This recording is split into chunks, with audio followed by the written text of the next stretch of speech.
Hello everyone and welcome back to the channel. It's been a little over 1 year since I have posted. I'm sorry about that, but I just kind of didn't have enough time and had to deal with stuff. But I'm back. So today I will be reviewing a keyboard I reviewed about a year ago. That video is still my most viewed, totaling a little bit over 570 views. Is the Surmen keyboard. A little bit of background is I found this on Amazon for about $20 to $30 US. I don't know if it's more expensive in other regions, if it has been discontinued. But this keyboard comes in multiple colors. I have the white and gray version. They have a red and black. It's either red and black or red and gray. I couldn't find the exact model on Amazon.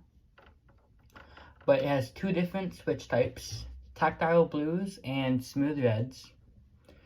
Tactile ones will give you more of the clicky, louder sound, and smooth ones will just be smooth going down and has less actuation force.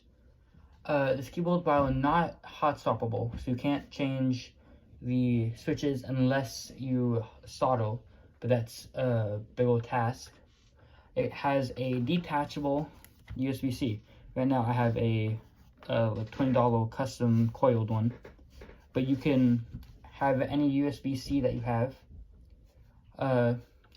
This keyboard has north facing lights, RGB, that you can change using the FN and the I think it's backslash and then this line above the enter key. If you press FN and that, then it changes the mode. I personally like having it either on let's see if I can find it. This one, which I think is, or this one. To turn the RGB off completely, you do FNP and turns it off. I have these like that, but then it turns it all the way off. I prefer to have RGB on. There's a couple keys missing, but I put it on something else. But if you use the FN or the function and the W key, it turns the slash and question mark key, the page button, the right alt and the right control into an arrow keys that you can use in the arrows. As far as typing, so I've noticed that it has anti-ghosting, but I sometimes hit them both, so it's different for me because I might accidentally hit the wrong one, or I might kind of do it in the middle of both, so it presses both of them down at the same time. That's going to be pretty much the same thing with any keyboard, unless you spend hundreds of dollars on a custom one. Responsive, the stabilizers, they're not the best, I'll admit. They kind of sound different on where you click them, like that, but I've felt worse, I'll say. Could be way better, but they're a good middle ground, especially for a budget keyboard of this price. You're not going to find a better deal. You might find some with better stabilizers, but still. Overall construction of this case, it is a all plastic outer case with an aluminum plate. This is it is gasket mounted, but that's pretty much to be expected with most keyboards. In my testing for typing, if you're typing like this, so it doesn't have any adjustable feet on the bottom, as you can see. It just has some rubber stoppers.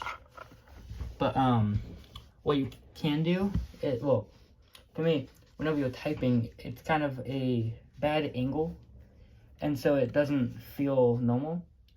So I recommend getting like a wrist rest that's suitable for you. If you do it diagonal like this, you know, for gaming or something, I find it's comfortable that way. But no one's going to be comfortable typing at an angle like that.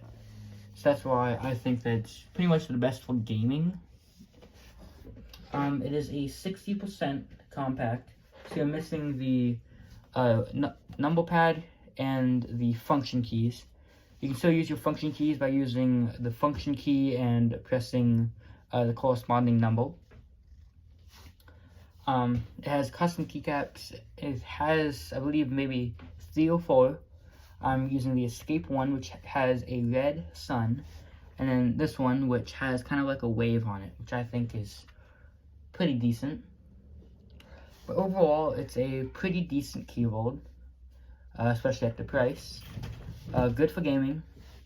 I've noticed it hasn't gone out on me. It has, I believe, 1 to 10 million key presses.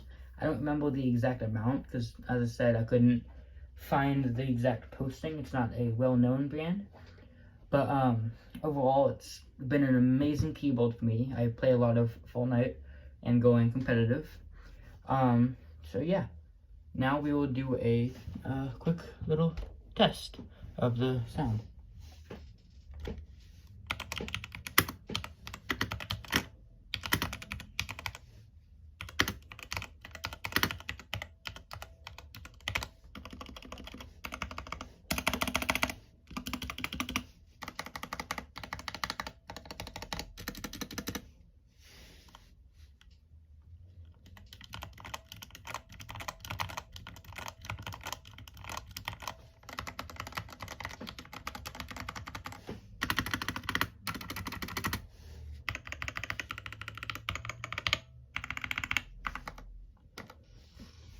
Alright, thank you guys for watching. Hope you enjoyed this review of the Surmen King keyboard, my 1 year into use of it.